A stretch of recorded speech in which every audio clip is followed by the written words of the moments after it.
us came to this earth, to this existence, with a mission of grow as individuals to master our passions and desires and become the best version of ourselves.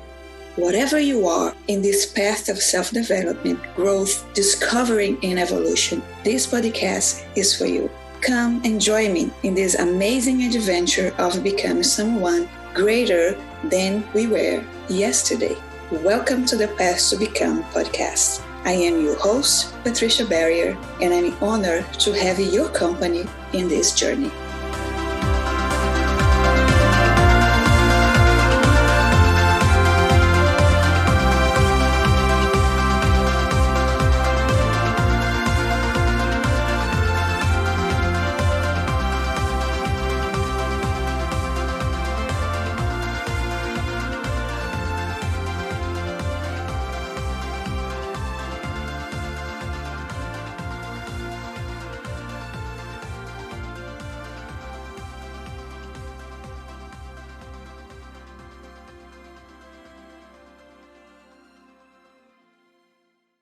Hi everyone, welcome to one more episode of The Path to Become.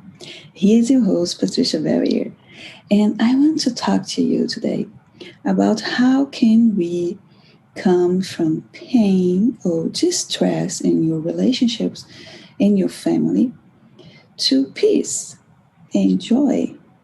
And maybe what I really want to tell you is share my story, how that happens to me, and how can I help you go through the same achievement.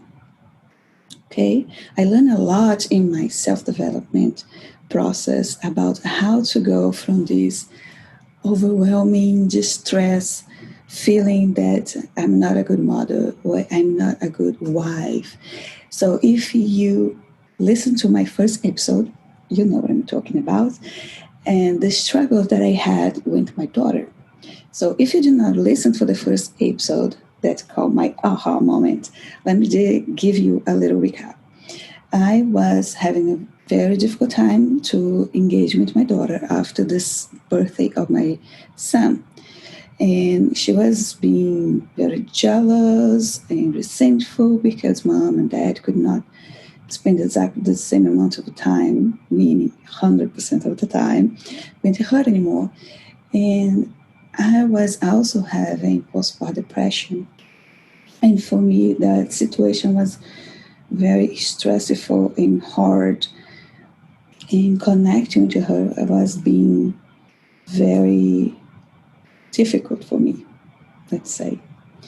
So what I went through was I came to a realization that I need to change the situation, that she was just being a kid that was afraid to lose mom and dad's love for this new little creature that she just have arrived. And now she needs to call like brother. And how I find in my family tradition a way to connect with her. So in all my process of self-development and the things that I study about how I can shift my way of thinking to help the way I perceive my reality. I also learn that is many different personality types and ways the kids react in acting in different situations. And probably the way that I was interacting with her also was being a big factor on that. So I could learn all those things. And I came to develop, let's say, a little framework that I use to myself even these days, because, our kids start to grow when we finally catch up with what they're doing, the things they like. They change from 3 to 4 years old and everything moves and changes like all of a sudden you love pink and now you hate pink. The other day that we were, you get me? If you're a mom and you have a girl, I'm pretty sure you get what I'm talking about. And this framework, I it is simple in a sense, and at the same time, it requires work and awareness. And, you know, you need to really invest in learn more about yourself, the way